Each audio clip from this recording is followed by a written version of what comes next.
بسم اللہ الرحمن الرحیم۔ حضرت عبادہ بن صامت رضی اللہ تعالی عنہ کی روایت ہے کہ انہوں نے نبی کریم صلی اللہ علیہ وسلم سے لیلۃ القدر کے بارے میں دریافت کیا۔ رسول اللہ صلی اللہ علیہ وسلم نے جو جواب دیا اس کا مفہوم میں آپ کے سامنے بیان کرتا ہوں۔ آپ صلی اللہ علیہ وسلم نے ان کے سوال کے جواب میں ارشاد فرمایا کہ لیلۃ القدر رمضان المبارک کے آخری عشرے کی طاق راتوں میں ہے۔ 21، 23، 25، 27، 29 اور رمضان کی آخری رات میں ہے۔ جو شخص اس رات کو ایمان کے ساتھ ثواب کی نیت سے عبادت کر لے تو اس کے پچھلے سارے گناہ معاف ہو جاتے ہیں۔ اور اس رات کی دیگر علامات میں سے یہ بھی ہے کہ یہ رات بڑی روشن، چمکدار، صاف، شفاف اور معتدل ہوتی ہے، نہ زیادہ گرم اور نہ ہی زیادہ ٹھنڈی ہوتی ہے۔ اور اس رات کا چاند انوارات کی کثرت کی وجہ سے بڑا روشن اور چمکدار ہوتا ہے۔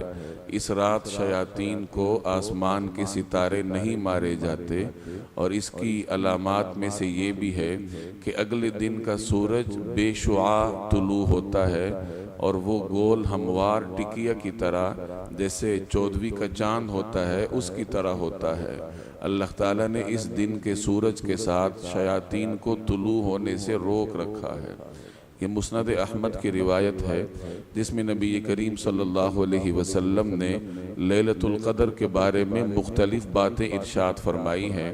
پہلی بات یہ ارشاد فرمائی کہ یہ رمضان المبارک کے آخری عشرے کی طاق راتوں میں ہوتی ہے، اور پھر اس کی وضاحت بھی فرمائی کہ 21ویں رات، 23ویں، 25ویں، 27ویں، 29ویں اور رمضان المبارک کی آخری رات میں سے کسی رات میں ہوتی ہے۔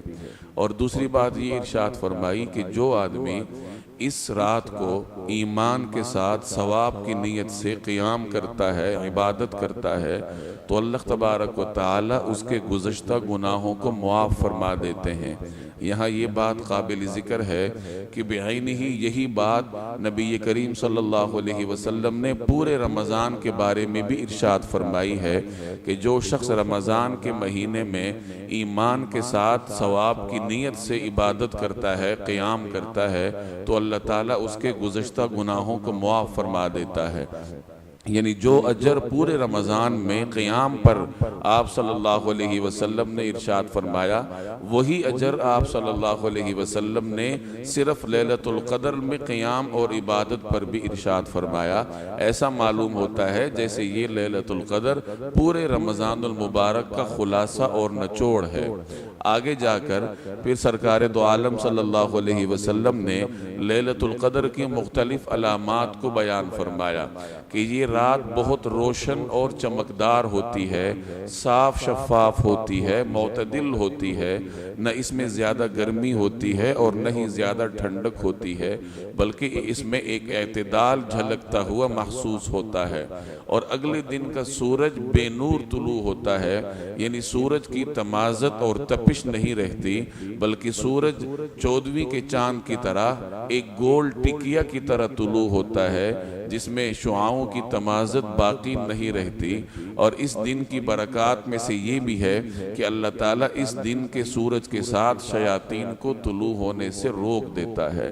تو اس روایت میں لیلۃ القدر کی فضیلت اور علامات کا بیان ہے، اور یہ تو آپ کو معلوم ہے کہ یہ رات 1000 مہینوں سے بہتر ہے۔